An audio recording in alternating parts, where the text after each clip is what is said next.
along to episode 4 of Midweek F1. This is your new F1 flavoured pick-me-up midweek. Yeah, I don't know what kind of flavour it will be, like a nice salted caramel. That's what I feel like. That feels about right.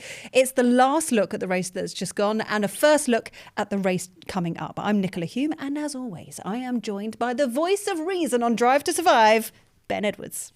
Thank you very much. And we've got another packed show yet again this week because we're looking back to what happened in Japan and what it's doing for the fight in the World Championship. And it did plenty for that. Yeah, and then we're going to be joined by this week's special guest. And I'm actually quite excited about this because it's basically like having Formula One commentators, but like Luke Skywalker and Obi-Wan Kenobi in one room. It's happening. Yeah.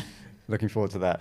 We're also got the We Need to Talk About section that we always do in the podcast, talking about drivers that might be going through a tough time. I'm a bit shocked at who we're talking about this week. We'll get into that in a moment. And then, of course, it's our very own Midweek F1 Prediction Championship of the World. Who got the numbers right? Who got their predictions right from the Japanese Grand Prix? Spoiler alert, I think I did pretty well. Very good. I did good. Very good. Yeah. Unlike me. But we will get into what's going to be coming up next week in Bahrain. And of course, it could all happen differently again when we've definitely got a battle on in the Drivers' Championship. Lots to look forward to. But first, we need to look back on Japan. And he's back. Max Verstappen is back. What a race for him. Well, what a qualifying for him, first of all. It was amazing, right? It was brilliant. I mean, Max was absolutely at his top level. Yeah. And it was just so fantastic. The time differences were so minute between him and the two McLarens, but he just got that pole position. And his quality at Suzuka has always been seen to be fantastic. And of course, he went on to take his 4th win there. It was utterly brilliant. And it was fun to see Red Bull using that different livery for that event to celebrate. Nice. Yeah, to celebrate the first ever Honda victory, which was back in 1965 at the Mexican Grand Prix. So that was fun. And the fact that they actually made it work with pole and with a win couldn't have gone better for them. Yeah, I think it was probably the best qualifying from Max for probably the entire career of his. I think it was so impressive, knowing the fact that his car isn't the best. It's not the best one on the track at the moment. For him to be able to pull that out of the bag was just magnificent, and then obviously pulling the win out of the bag was even better. Blooming marvellous. It was brilliant. I mean, he's 27 years old now, so he's still at an absolute peak in what he can do in life. And I think we're going to be seeing a lot more from Max in that respect. But there's no doubt, as you say, that I think that the Red Bull car is actually still not quite as quick as the McLaren car. But what he can do with his talent is remarkable, and it certainly worked at Suzuka. Whether it will work everywhere, that's a big question. But it was fantastically done. I have to ask you, did you get up early for the race? I did. Do you think it was worth getting up for? Actually, I know it was a bit of, for many people, it was a bit of a dull race. But actually, I was impressed by how close the two McLarens were to the back of Max. But I was also impressed the way he kept Lando out of his DRS zone. It was like 1.1, 1.2 seconds. You're just looking at the time difference between them. If it had got to under a second, it could have been easier for Lando to get the DRS zone and maybe try and make a pass. But the way Max controlled it, fantastic. So, and I do love the Suzuka track. I love watching it, and they had some great overhead shots of it as well. Yeah, they did, Yeah, and the challenges of driving that track, I did actually enjoy it, even though we didn't really see much overtaking. No, like hardly any overtaking. Let's go over to producer Jim, who's normally got a nice list of things for us to discuss. Go for it. Okay, yeah, amazing performance by Max and Red Bull. But was it actually McLaren dropping the ball strategy-wise is the reason why they won? Should they have let Oscar attack Max? Discuss. I think they should have done. I absolutely think they should have done. Oscar was clearly saying that he was faster and that he could have actually fought Max. But then for some reason, like Lando then sped up for about 2 laps and then slowed back down again. And I think they should have given that opportunity to Oscar. Do you agree? It's a really interesting question. And I think this is one of the major challenges for this season going ahead, in that they have 2 top drivers who are also going to be could be battling for the Drivers' Championship. How you then regulate that is not easy. If you're the faster qualifier and you're ahead once you get going into the race, you kind of have priority over the guy behind you, even though he's a teammate. And for the team, yes, I mean, some people were also talking about the possibility of completely different strategy, and that might sometimes work. I'm not sure that they could have done a lot yesterday, because with Piastri, they did stop him to make sure that he wasn't under threat from behind. But there are times when they can perhaps play strategy a bit more between the two drivers. But of course, if you get it wrong for one of your drivers, they're going to be very resentful. So for Red Bull, they've got a very clear pattern, which is just everything focuses on Max. Yep. For McLaren, they've got a slightly more difficult balance, but they've got the fastest car. So how's that all going to work? No idea. No idea. Only the races to come will help us finding out. Jim. Okay, we need to talk about the pit lane scuffle. A slow stop from Red Bull, but McLaren's pit position as Constructors' Champions allows Lando to go for the move, right? Discuss. Well, actually, I mean, the move was just to try and get alongside, but he was not going to make it. I mean, he just wasn't far enough alongside from when we were watching it. And Max had every right, really, to just hold his position. He certainly didn't want to cross the solid white line on the outside. And yeah, typical Max, he wasn't going to make it easy. You know, he kind of brought it in a little bit. Did he? Just a tiny bit, but it wasn't. It was Lando's choice, and I think Lando made a mistake. I think he should have backed off a little bit and been right up his tail going onto the track. I think that was an error. I think it was quite nice that there was a drama and Max was actually in the right. And everyone was going, yeah, no, Max was right on that one. Because normally everyone is so quick to attack Max whenever there is some sort of drama. And it was quite nice to see every person go, yeah, no, Max was right there. Max was absolutely right. Absolutely. He did nothing wrong. He did it absolutely right. There was some interesting radio, of course, coming through. Yes. And, you do hear the drivers sometimes just complaining to try and see if they can get something with the team, going back to the authorities and seeing if they can get something out of it. But fair enough. I think Lando probably knew straight away that really wasn't going to work. Yeah, he made a whoopsie. He did. And cut the grass while he was at it. Jim. Yes, Max won. But is this just papering over the cracks of the second driver swap debacle? Yuki and Lawson both out of the points. No one's won out of this, right? Discuss. Okay. So I think during practice, Yuki seemed pretty quick. He seemed very close to Max and seemed pretty confident and happy with the car. Qualifying, he was great in Q1. Did some good times, really close to Max again in Q1. Q2 was where it all just went a little bit, a little bit tits up for Yuki, because it just felt like he only really got time to get one decent lap out and it just wasn't quite enough. And then the race, he just couldn't quite find his feet. But I genuinely think that in a few races' time, maybe 2 more races, I think Yuki will find his feet and I think he'll be close to Max. It's an interesting point. I think I tend to agree. I think he was a little unlucky. I think he just got it a bit wrong in qualifying. First part of qualifying, as you say, was quite reasonable. And we all know, I was looking back actually a bit over the history, for all Max's teammates, trying to be close to Max is a real challenge. Yes, there was a time when Sergio Perez was going a bit stronger than he had done in recent times, but they had a very strong car then and a car that he enjoyed, but he was still nearly half a second off. I was looking back at the Alex Albon years, where as the youngster, when he came in, he was nearly always half a second off or more. So I think the main challenge for Yuki, and one of the problems now, of course, is that the grid is so close. So if you lose a few tenths now to your teammate, you don't just lose 2 or 3 places, you can go a long way back. And that is something you really have to be very wary of this year, because the teams are all so close in this final year of strategy of the cars with their technical side. So I think that it can be fascinating. But I do agree with you that Tsunoda will get better. Yeah. I honestly do think that he will get closer. Yeah. I think he's a talent, and I was quite impressed with the way he was talking to the team and really trying to work with them. That was good. Yeah. Jim. No more Mr. Nice Guy. Alex Albon has turned into Mr. Grumpy. Still finished in the points. What's going on there? Discuss. Yeah, I noticed that.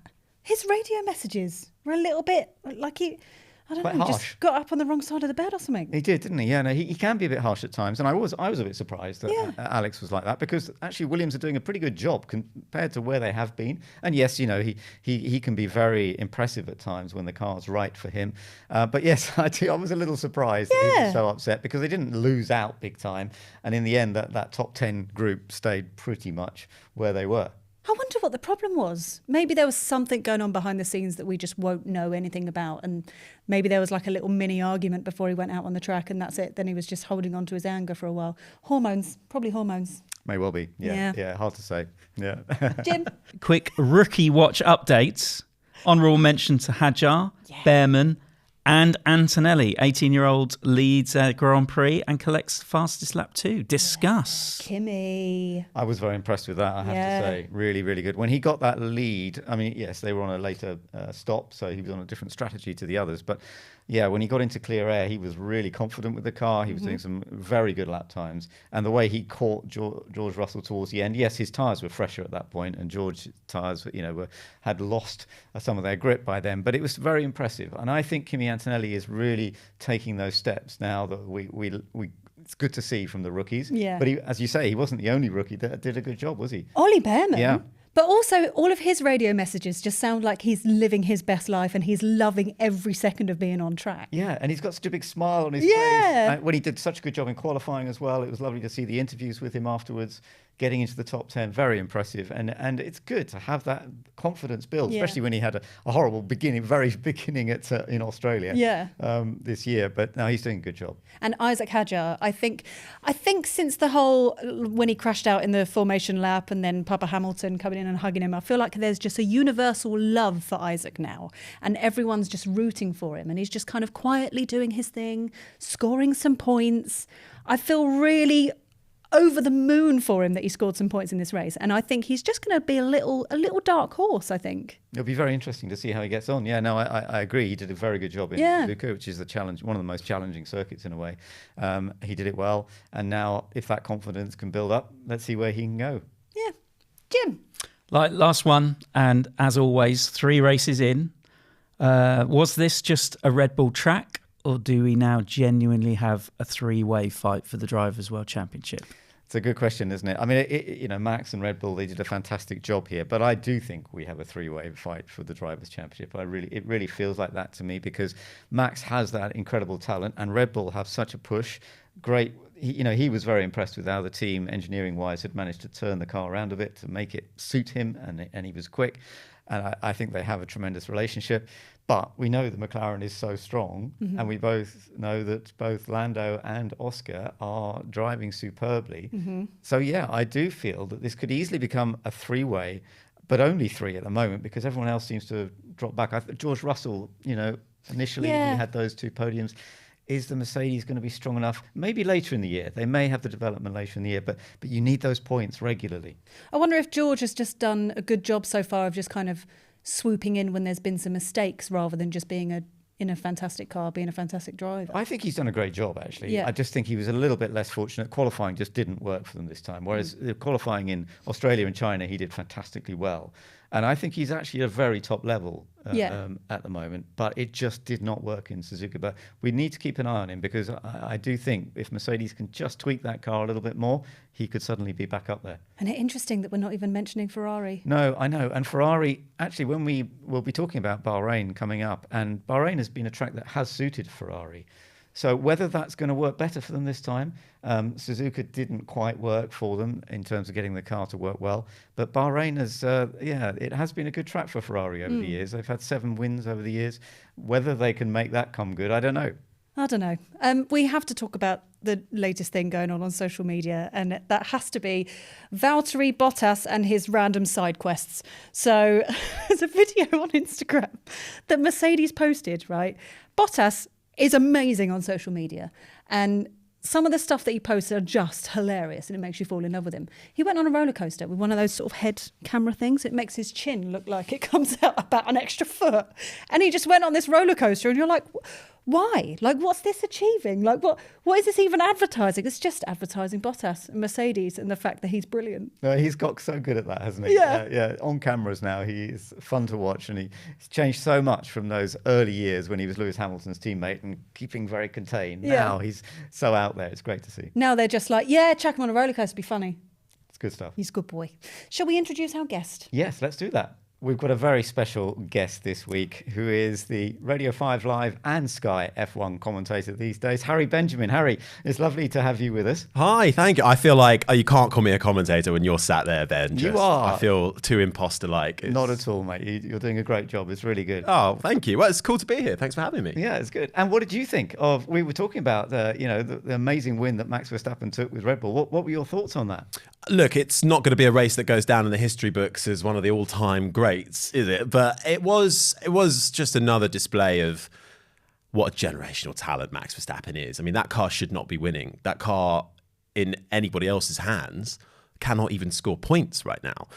So the fact he is able to disrupt the two McLarens, who on paper should have had that win in the bag between one of them. So the fact he's able to get up there with a pole position lap that was one of his very best in his entire career, to then hold on to the lead. I know overtaking was a minimal task anyway, but to be able to work together with the strategy of the team, he is single-handedly keeping them in the fight. And without Max, Red Bull would be in big trouble. So from that perspective, it was a really interesting race. Outside of it, no, I won't be going back to it too often.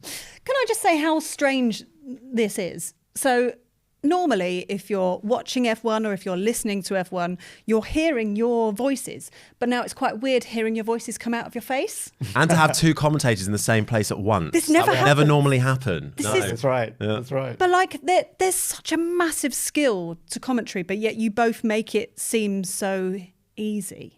But it's not easy, right? It's not easy. No, it's a role, but it's something that obviously suits us both. There are different jobs in so many different ways of life, aren't there? Yeah. You know? But it was a bit of a challenge this weekend, wasn't it, Harry? Because I know what it's like. I wasn't actually commentating this one; I was watching it. But when you've got a race like that, where there's really very little overtaking, everybody's one behind the other, it is a little bit of a strategy as a commentator to just keep throwing up different ideas, different thoughts to talk about. I think that's exactly it. I always feel like part of your job is to sell the potential of what could be happening, why somebody should stay listening, should stay watching for the next 10 laps, for the next 5 laps, because you don't know what's going to happen. Nobody does. That's why inherently we love watching Formula One, because ultimately we don't know what's going to happen. Something could happen or something might not happen, and you just have to take the cards where they fall. So that's sort of what you sell yourself as a commentator as well, to stay engaged and interested. But it is your job. You're running on adrenaline. It's live sport at the end of the day. And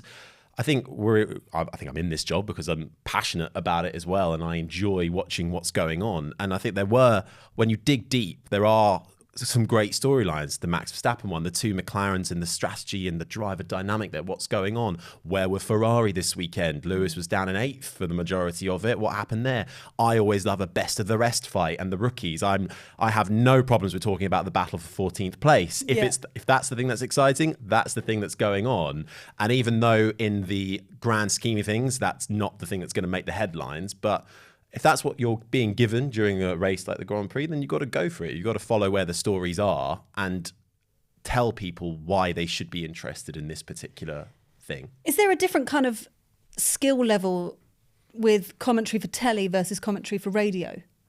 Yeah, I think so. I mean, Ben will know as well. I think I started, I suppose, doing TV because I did the support categories, which is essentially the Porsche Super Cups of this world and the Formula 3s, which was all telly. Yeah. So say what you see. But then I got the radio opportunity, and very quickly that expanded into every weekend doing the radio F1. And you become ingrained in that because you're having to firstly describe the pictures, because you're going out to people who are in their cars listening, or who are unable to watch the TV, or whatever the scenario might be, listening while they're out on a run or whatever. So you've got to be able to really put them in the moment. Yeah. And that's really difficult because Formula One moves at such high speeds. So before you know it, the next thing is happening, and you've got to be able to get the right words out in the right amount of time to tell people what's going on, to bring them up to speed. And I think that is a real challenge. It's something I don't find easy. I don't find commentating particularly easy. I feel like I have to work quite hard at it. So that is inherently the difference. Radio, you constantly got to talk and describe. TV, you can let the images breathe.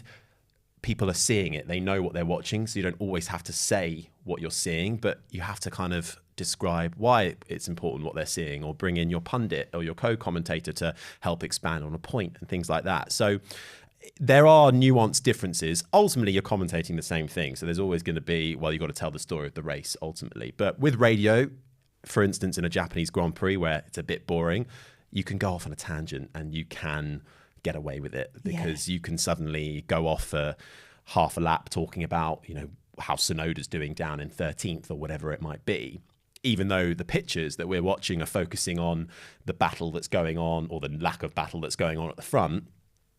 The TV commentators are going to have to focus on that, whereas we can actually bring up Tsunoda and have a little bit of a chat about that, and that's the interesting bit. So are your notes different? Because I know you've brought to get the notes because out. Ben always has his commentary notes and stuff with him, and I always find it so satisfying that this book, as every week on this show, the book is just getting bigger and bigger and I love it. So I love that you've brought yours as well. Yours doesn't seem as neat as Ben. Yeah, but it's probably a bit more current with everything that's going on at the moment, and it is important, isn't it, just to have references. It's an important part of commentating, but you sometimes need to scroll through things quite quick to just pick back up a particular aspect that's turned up. That's the thing, you've got to remember everything. As a commentator, the pressure comes from, you've got to be the authority on the sport, and you've got to know everything that's happened up to this point and the reasons for it. I mean, this one, this has got a fair bit of, this is actually some of last year's as well. That's a lot of things. But a lot of this is just actually I've bullet pointed the regulations. I've gone through the big FIA regulations document, and I've just bullet pointed the things, because I can't memorize all of the technical regulations, but I've got to know them. So I have, in case I need them within a race and I've gone blank or something, I can quickly find and remind myself within this easy folder. And I've bullet pointed them all I've typed them out, but I've gone through it myself, so sort of by hand. Well, there's a bit of colour categories going on over here. Yeah, there's no colour categories here. You do get used to where your stuff is. I mean, I did set this up originally, but you know when you've set it up, you know exactly what you're doing and you go for it. So it's not too difficult. Okay, fair enough. I've got a bit of colour here. These are my sort of, I don't know if that can be seen or not, but this is all sort of team notes. So I have on here every single important member of the team and what they do. So I know, I've got, if I just pick out at random, if we go to Haas, and the trackside operations manager is Neil Hoodley or Neil Hanley. So, I've got that. Quick, get to Haas now, go. Yeah. I want to see your notes. No. But I only have, out of this whole big pack, only sort of 4 or 5 kind of pages in front of me. And some of that stays the same every week. It's just kind of the driver's CV, in case I just need to remind myself what Fernando Alonso was doing in 1999. Oh, he was doing the European Open Nissan Championship, and he won that one. So Right. just in case I need that in a Alonso debate or whatever. Yes, absolutely. We can get to that in a moment, maybe. But what was your origins of motorsport? Where did you get that love of motorsport, the passion you were talking about? Honestly, just from watching it. There's no motorsport in the family, no broadcasting in the family, nothing. Actually, my dad is a retired brain surgeon who his boss at one point was Sid Watkins. So that's the only loose connection I have. He was a tremendous man. And I think at one point my dad had the opportunity to go out and work with Sid, but my dad wasn't interested in Formula One, so I didn't want to travel. So, what could it have been? But I think it was maybe I was around 12 or 14, and I've got 3 older brothers, and we're all in the lounge, and they were watching the football, and I was sort of not really a big interest in what was going on, and then the football ended, and then the Formula One came on, and I suddenly just was watching these cars go around and got really interested. And I think it was something really mundane, like the Chinese Grand Prix in 2011 or something. But I just remember watching it, and I think it was a battle. Adrian Suter had just overtaken somebody, and even though it was for like 8th place or something, but I just became fascinated by that midfield battle and how important it was for that team and that driver. And then that got me hooked into watching Formula One every weekend, and I'd watch it. And then I just had this urge to want to be involved more somehow. And I started a little blog when I was at school, just writing. And that was kind of it to begin with. Then I went off to drama school, and then I actually did university and got involved in student radio. And I kind of went away from motorsport for a bit, to be honest. And I got involved in like commercial radio and places like Heart. And I ended up on a station called Hits Radio for a bit while I was still at university. Then COVID happened, and I still loved motorsport, still watching it, but I wasn't actively involved anymore. And I started a podcast in COVID, interviewing these big name drivers, because no one had anything to do anymore. So you could get them the David Coulthards, and we had Mario Andretti and all these people just dialing in on Zoom, and we'd interview them about their life, and that kind of progressed. And then eventually I got a meeting just from sending off loads of emails to Formula One management. And they had a meeting with me over Zoom, and they said, well, can you commentate? And I went, yeah, sure. Having never commentated before in my life. So this was 2020. And then a few months later, they invited me into Biggin Hill, which is where they're based. And it was actually the Bahrain weekend, where Romain Grosjean had that huge crash. Oh, yeah. So I watched it live from the gallery. So we had every single angle of it available. And I've never seen it. The amount of people stood up in silence when that happened, it was amazing to kind of witness, in a way, the reaction to the broadcast gallery at the time for that. So that was my first experience of being in the Formula One kind of world. And then about 6 months later, they asked me to do Porsche Super Cup, and that was my kind of first proper commentary, Monaco 2021. How'd it go? I think it was all right. There was a red flag. So Porsche races are about 30 minutes long, and there was a red flag. They were heading up to a casino, big crash, blocked the track. Red flag for half an hour. Oh, that was a challenge. And I really thought they just cancelled the race, but they did 30 minutes of nothing, and then they restarted the race for another 25 minutes. So, and Monaco, there wasn't exactly a huge amount of overtaking anyway. So that was my first experience of proper motorsport commentary. And I thought if I could get through that, then I could probably do anything. So, well, because now, I mean, I was listening to you on Saturday morning on 5 Live. I was listening to Quali, and there were a couple of red flag situations because of the grass fires that kept happening over and over again. So now whenever there's a red flag, do you feel pretty confident that you can just fill the time? Yeah, I mean, I do specific prep for red flags. Like I think you always say, 90% of your preparation you're actually probably not going to use. Yeah.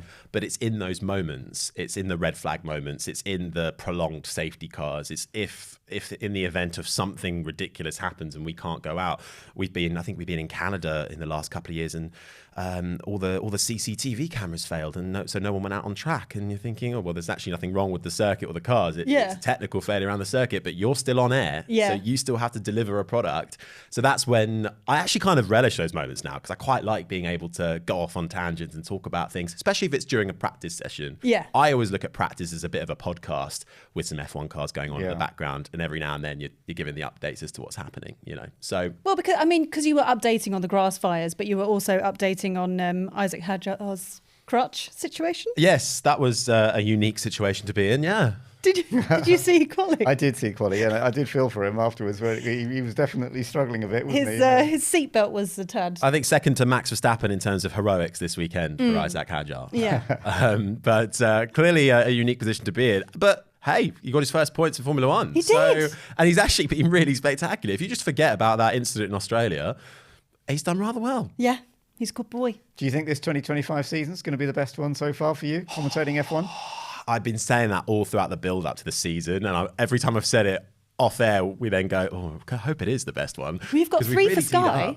Yeah, I'm doing 3 for Sky again. Yeah, so I'm hoping they'll be good. Yeah. You've had 3 different wins so far. I think it could be. Look, there's 1 point in the championship, and I thought Fernando Alonso said something really interesting, reflecting on Verstappen's race. It reminded him of 2012, where Fernando Alonso didn't have the fastest car, 3rd or 4th fastest car at times in the Ferrari, and he took that championship all the way to the end in Brazil. And that 2012 season is actually a standout for me. I remember it like it was yesterday for some reason. And I just remember Alonso standing in Sao Paulo with the rain coming down. He'd lost the championship and he's just staring into air and the Parc Fermé with his lid up, and you could see his eyes. He'd just lost the championship, but he didn't have the fastest car. Yeah. But he kept himself in it because he's Fernando Alonso, and he related to what Max Verstappen is doing now. Verstappen is not in a car that should be competing for the championship, but he will keep himself in the championship hunt, and we need that because otherwise I think the McLaren boys are in danger of running away with it a little bit. Looking back on Japanese Grand Prix very quickly, can I ask you both a question? Would you rather give 20,000 euros to the FIA or poop yourself in front of millions of people? You know, we asked this same question on the BBC's coverage. We're talking about Carlos Sainz here. Yeah. Right? So he missed a little bit of the national anthem because he was basically in the loo, and the doctor even said, yeah, he's got a bit of a dicky tummy. It's actually a medical issue that he's got. He's not feeling too great. But they fined him anyway. So they fined him 10,000 euros, and they said, and if he does it again, it's another 10,000. But it's on the form, it says 20,000 in total if he does it again. But it's a whole medical issue. They've said, yeah, he's clearly not well, but yet he's still got a fine. Rules are rules, Nicola. Rules are rules. If you're not there for the national anthem in time, sorry, cough up. No one wants to stand there during the national anthem and have a dicky tummy. No, but he still raced, didn't he? So the FIA will come back and argue, it clearly wasn't too incapacitating for you. No, but he was fine because clearly he emptied before he got in the car. This wasn't the analysis I thought we would be doing when I was sold. Come on the Midweek F1 show. Don't know how to say it. Now, the one we want to be talking about, we need to talk about, this is always a part of our podcast, is the drivers that are going through a particular level. And you were talking about him just briefly a moment ago on a slightly different subject, Fernando Alonso, because he's got such heritage, such an amazing, 2 world championships and so many wins, but it has been a long time since he's won a race. It's some 200 Grand Prix now. So over half his career. Yes, that's right, because he's over 400 in terms of number of Grand Prix he's done. So it's been a long, long time. And he's had a tough start to the year. What are your thoughts on Fernando? Do you think he still owes that position with Aston Martin? It's a tricky one, isn't it? I think up until this weekend just gone, he wasn't even classified in the championship because he hasn't reached the checkered flag.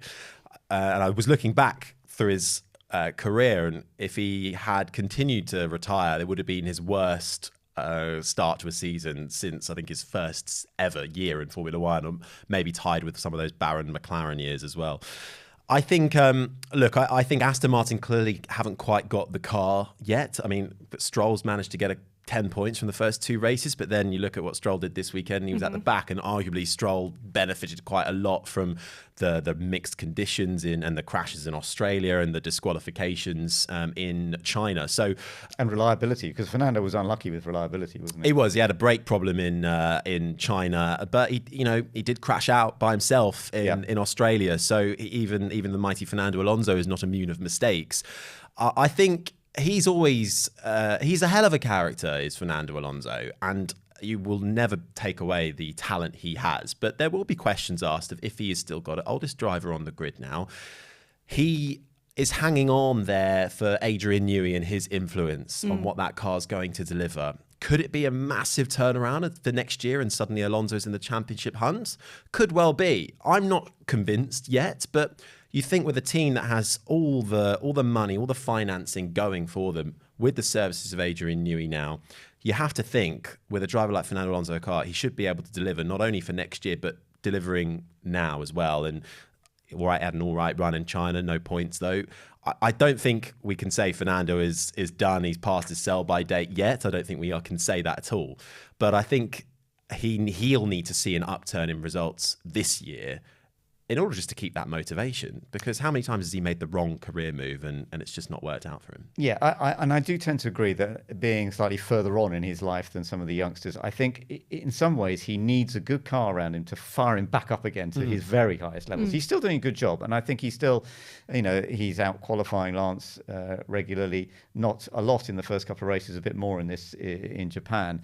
He's still very talented, but I do think that extra buzz that he would get from a good car, which we saw a couple of years ago when he was really getting some great results, he kind of needs that now, because when you've won a lot of races in the past and you've taken titles, you kind of want to be in that role against, a bit like Lewis. Lewis Hamilton, when he's in a car and he knows he's there, he will deliver right to the very top again. When you're younger, I think sometimes you keep pushing yourself when everything's still not working because you're still trying to prove yourself. But I do think that Alonso in the right car could still deliver wonderfully. And next year will be interesting with Honda power as well, with Aston Martin. And as you say, they've done so much work. I think they just haven't made it work for this year, but it could possibly be very strong next year. No, and even though it's sort of been said that Adrian Newey hasn't had an influence on this car, he'll of course be having a one eye on it. And if he can find an improvement, you'll be sure as hell he'll make it. Hearing Fernando Alonso speak this weekend, his admiration for Max Verstappen on his pole lap and what he's able to do, I almost kind of felt like I saw a team manager sort of emerging from Fernando Alonso's tone. I could suddenly sort of see him being quite a decent team boss, and I wonder if that maybe is something he's starting to transition to, and maybe if he vacates Aston Martin at the end of his contract and Max Verstappen. It's true, actually. I mean, he manages drivers too, doesn't he? And he also encourages youngsters through karting, which is lovely to know that he really does boost drivers, but he does manage drivers too. So you're right. Maybe he's going to go down that kind of route. Yeah, I don't know. I can see it. He manages Gabriel Bortoleto, who's on the grid, which is a sort of really bizarre dynamic to have all of a sudden. So I don't know. I think maybe there's all this talk about, well, if Red Bull continues to not deliver, could Verstappen leave? Rumour from the Verstappen camp says no, he's happy there, but it's Formula One, so you want a competitive car at the end of the day. You want to challenge for championships, and I wonder with the Honda move to Aston Martin, Adrian Newey, all the money. When Alonso calls time, does he transition into more of a managerial role there? And Alonso comes in, and Verstappen comes in, as the driver. I don't know. Could be quite a nice story. That's quite an interesting prediction, that. You can have that one for free. Okay, thank you so much. You're welcome. We need to look ahead to next weekend because we are off to Bahrain. Are you going in person? No. No, okay. Thoughts ahead of Bahrain? Because obviously we've now had 3 different winners. We've had 3 different people on the top of the podium. What are your thoughts ahead of this coming weekend? I think it's going to be better than Suzuka. I think there's more overtaking opportunities. Anything can be. It's a night race. It always looks a bit more spectacular. It's a track every single driver knows well, including the rookies. Pre-season testing there. Formula 2 has been there over the last few years as well. So everybody should know it like the inside of their hand. So the inside of their hand? Back of their hand? Back of their hand. If you know the inside of your hand, that's pretty good going. Like the back of your hand. I've used all my good commentary for the weekend. You clearly have, yes. I just think that it will give us a more spectacle of a race. Could play into the hands of the Mercedes drivers as well. Lower temperatures maybe helping them. Traditionally, that's gone well. Ferrari, as you were saying earlier, Ben, they've got good history there. So I think actually we're in more of a better fight. And I actually think we'll see a step from the likes of Yuki Tsunoda in the Red Bull as well. I came away from Suzuka thinking actually that wasn't bad from Tsunoda. Yes. And I think Red Bull have seen that result and immediately they've been vindicated by making that swap, in my opinion. Agree. Yes. And I think the fact it's a triple header, now 2 more left, that will only benefit somebody like him to get all the laps in that car, because of course he hasn't had any testing or anything in that team, so that will only benefit him. So I think that will see Red Bull improve along with what Verstappen's able to achieve. Yeah, and Red Bull have got a good history here in recent years in Bahrain. And it's one of the interesting things, I was looking back, McLaren have never won at Bahrain, even though they're supported by a Bahrain financial company that is in control of the McLaren group. So it would be huge. And yet we know they've got, in many ways, the best car. They're in that battle for the Drivers' Championship. So can they get their first win in Bahrain this weekend? It's possible. Do you remember 2014, the first year of the hybrid engines, and Mercedes obviously emerged to the forefront, and we had this fantastic battle between Hamilton and Rosberg. Yes. Wheel to wheel, corner after corner, lap after lap. I'm thinking we might get something similar this weekend, maybe with the 2 McLaren drivers, throw Verstappen in there as well. I think we could be really treated, because this is a track where you do got that long straight into a heavy braking zone. You've got that amazing turn, sort of double left-hander, turn 9, 10 onto another DRS when it's a really tight left-hander. If you can nip down the inside there, that'll be a nice tasty move. I think Alonso pulled off some quite good moves there in the last couple of years. So this track naturally opens itself up to slightly better racing than what we've just seen. I just can't see it happening between the 2 McLarens. What, playing nice? I just can't see it happen. I can't see them being allowed to properly race each other. It just doesn't seem to be something that they're allowing to happen. They're just kind of letting Lando do his thing and not letting Oscar get close to him or not letting him have a go. Whereas when it came to Mercedes, 11 years ago, they were allowed to race and have a good go at each other. Well, so in Japan, I don't think we heard publicly that McLaren said no to letting them race. It just feels like that, though, doesn't it? If you look at it on McLaren's side, Norris wasn't able to get through, and it wasn't like Norris was massively slower than Piastri. I agree. I think they should have let Piastri through and had a go, but they're probably thinking the risk is we let Piastri through. He tries. And then what? And then he doesn't get through. Yeah. And then switch the positions again. I think that could have happened. But we saw that there was a huge lack of overtaking from the entire grid. So what good would that have achieved in the long run? I think Andrea Stella, the team principal of that team, he does maybe edge on the side of caution on that front slightly, especially in these early stages. They want the second and the thirds if they can't get the wins, because they are the reigning constructors champions now, and they want to repeat that success.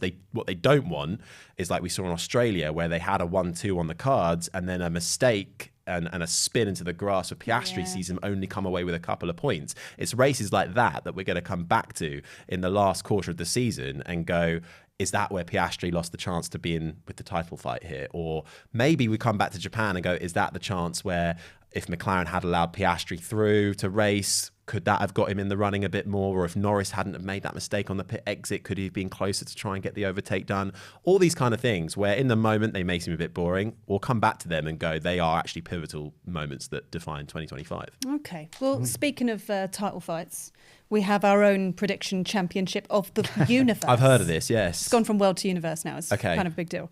Hang on, so world big. Wait, it's gone from world to universe. Universes. Okay, yes, that is big. I don't know how to go bigger than that, but that's, So here's how it works. You're going to predict first place, second place, third place, and fastest lap. I know there's no points in the actual race for fastest lap, but we're bringing it back because it's fun. Okay. So if you get first place right, you get 6 points. Second place, 4. Third place, 2. And then fastest lap, you get a point. Now, as it stands, Team Guest are currently in the win. In the win? Are currently winning. Like the inside of your hand. Like the inside of my hand, yeah. So currently Team Guest are winning, even though last week, I think there was no points, from Team Guest last week, because Louise Goodman just scored absolutely nothing. However... Not Louise, no. Last week, I've managed to score 6 points because I guessed Max would do pretty well. That was a good guess. Thank you so much. Thank you. So that all adds up to Team Guest in first place with 14 points. Then producer Jim with 12 points. But wait for it, because I've also got 12 points. So we're joint second at the moment. And then Ben's got 3. Hang on, if we're doing this in full Formula One, we've got to do this on countback. So who's actually second and who's because one of you's got to be third. Really. There's no ties in Formula One. Well, then. So that needs to be clarified. Come on, producer Jim. I'm in second because I got there first. Don't see and I thought of the game. There we go. That's all you need. That's all you need. I make up the rules. Okay, so predictions. P1, P2, P3, fastest lap. Okay, P1 Piastri. Oh. P2 Verstappen. Okay. P3 Norris. Fastest lap goes to Yuki Tsunoda. Wow. Oh. There you go. Guess, isn't it? Yeah. Oh. That's lovely. That's really good. Ben? Yeah. Well, I'm just going to guess, but I'm actually going for Piastri for the win as well. See if McLaren do get their first win there. I'm going to go for Norris in second place. Oh. See if it's a 1-2 for the McLaren team. And actually, I'm going to take a risk. Go for a Ferrari in third, even though Verstappen, I'm sure, will be up there somewhere. But let's go. I'm going to go for a Hamilton. He's got a good record here at Bahrain. Hamilton third. It seems unlikely, but I'm going to go for it. Fastest lap will be Max, in my view. Pretty solid. I'm going to go P1 Max, and that's not because I've got a contract with Red Bull. Yes, it is. No, it's not. because he's very good on that track. Biased, he's obviously he got you now lots of points last week. He's on fighting form. He's feeling good about himself. I think he's going to go in next week pretty strong. I'm going to go P2 Oscar. Okay. Because I've been saying this every week. I think he's going to outdrive Lando. It's just annoying that they're not quite allowing him to go for it as much. But I think Oscar's going to get there. I'm going to go P3 curveball P3. I'm going to go Lewis. Are you? Yeah. Okay. I just think even though the last couple of weeks for him haven't been that great, I feel like it's in him. Like I feel like he's getting a bit more hungry for it and a bit more feisty for it. And I think Lewis is just going to be up there. And I think there's going to be a mistake along the way with Mercedes somewhere. Okay. We haven't mentioned Leclerc, and I think Leclerc will be haven't. quick there. He's a winner. He's been a winner in Bahrain before. Yeah. So I was really trying to decide which one of the two Ferraris should I put there, but I've gone for Hamilton because he's done well there in the past. But I do think Charles could be quick too. So. Yeah, I'm going to stick with Lewis, P3. Okay. Yeah. Who's your fastest lap? My fastest lap was, well, it's annoyed me that you've gone for him because I was going to go for him. You can't copy. Now I can't copy. No. Because I was going to say Yuki, but I'm not going to go Yuki now. I'm going to go for Lando. Okay. Yeah, doing it. Jim. I'm along the same lines. I'm going to go Norris because their pre-season testing pace was amazing and it was cold. Yeah. I'm going to go Oscar because I think team orders are already in play despite what we've discussed. And I'm going to go Verstappen because he has got his mojo back and has traditionally gone well there. And fastest lap, I'm going Kimi. I was thinking back-to-back fastest laps. Oh, interesting. Oh, Yuki got driver of the day as well, by the way. Yeah, but Just felt a bit weird. Kimmy got driver of the day in China, and they didn't really have a race to right home. According to Toto, it's just because he's handsome. Well, appeals to a certain demographic for sure. Yeah, exactly. Right, before we wrap up, Yes. I want a little bonus story from you. Now, Oh, this was yes, I've never been part of the warned. plan for this podcast, by the way. Basically, our first guest, Vicky Butler-Henderson, came on. She had a random fact about owls. And then okay. she started talking, and then it just became a thing. So now at the end of every episode, we have either an interesting fact or a little bonus story that you've got, please. Okay, I'll give you a little bonus story. So I was in Japan a couple of years ago for the Grand Prix, so loosely related. My first time in Japan, and we had a night in Tokyo before we then were going to get the train to Nagoya, and that's where we'd stay to go to the track every day. But in Tokyo with the BBC 5 Live team, and Andrew Benson is the BBC's F1 correspondent, wanted us all to join him for a drink at the top of the Park Hyatt Hotel, which is a very famous rooftop bar where they filmed a scene from Lost in Translation, the movie. I love that film. And I mean, I'd never seen it, Good so film. I was getting an education. And it was very hot and humid in Tokyo, so shorts were the order of the day. And me and my producer, Paddy, who Ben will know, we went up to the top floor wearing our shorts. Not scruffy, just normal shorts. Yeah. There was a dress code to get into this bar. Shorts were not allowed. And so the maitre d' said, I'm afraid we can't let you in. Meanwhile, Andrew, Rosanna Tennant all went through. And so me and Paddy are left there at the entrance. Thankfully, they have had this problem before. So the maitre d' presents trousers for both of us. Oh. Now, of course, Japanese population tends to be rather smaller than certainly me, who is 6'5". So we get these trousers and Paddy and I go to the bathroom and put them on. Paddy's fine. He just about gets them on and he goes right in. I step in to put them on and I can pull them up to my knees. Shorts. And that's as far as they're going. Everything else is on show. So I've got my boxers on and they're there on show. And I'm thinking, how am I going to go into this bar now?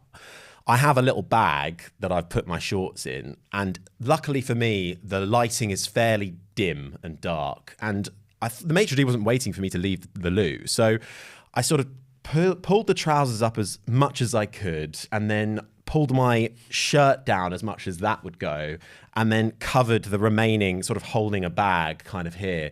Saw where the others were sat, having cracked open the bathroom door. Made a beeline for the table, no one looking, ran, sat down, and then no one's seen anything, and I'm sat there with a drink, but as I'm sat down, obviously, my trousers are pretty much just below the knee, and my boxers are right here. So from the top up, it's all fine, but if anyone were to look underneath, they'd be in for a little bit of a shock. So that was my beginning of my Japanese tour. Wait, so if you were savvy enough, you would have just left your shorts on and then just pulled the other trousers up to there. Good point. And then you wouldn't have been sat in your boxers. Good point, but that's not as fun, is it? So, but the bottom line was I wasn't allowed the shorts. So these were like formal black trousers, and the shorts were sort of white. So instead, you went pants, bit of leg, yeah. trousers up to your knees, Orange boxes. orange might add boxers. as well, yeah. But then also you would have then maybe had a couple of drinks and then you had to leave.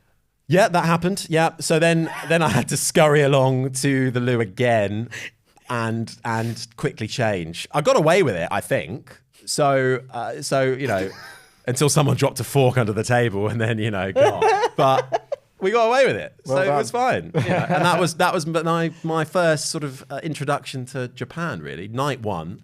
And it really set the tone for the rest of the weekend, Nice. Which was an absolute disaster of a weekend. But that's too long a story to tell now. So that's my little lost in translation. That might be my favourite story. Good so story. Yeah, good story. far. The favourite one so far? Yeah, I think so. Yeah, no, the bar's been set low though, to be fair. Oh, okay. Thank you so much for joining us. Thanks for having me, guys. Really appreciate it. Yeah, good fun. This has been nice. Don't forget to subscribe. So wherever you're listening to your podcast, you can click follow. Or if you're watching on YouTube, then you can subscribe to our channel and let us know your predictions ahead of next week's race. Did we have predictions? I No feel one like got we it should right. do a shout out. Yeah, we did. No one got it right on YouTube. No one got it right. Oh, no one got it right on YouTube. So no pressure. See if you can get it right. Let us know in the comments section below. And if you do get it right, you'll get a shout out on next week's show. How's that? Lovely stuff. And we'll see you next week. Thank you.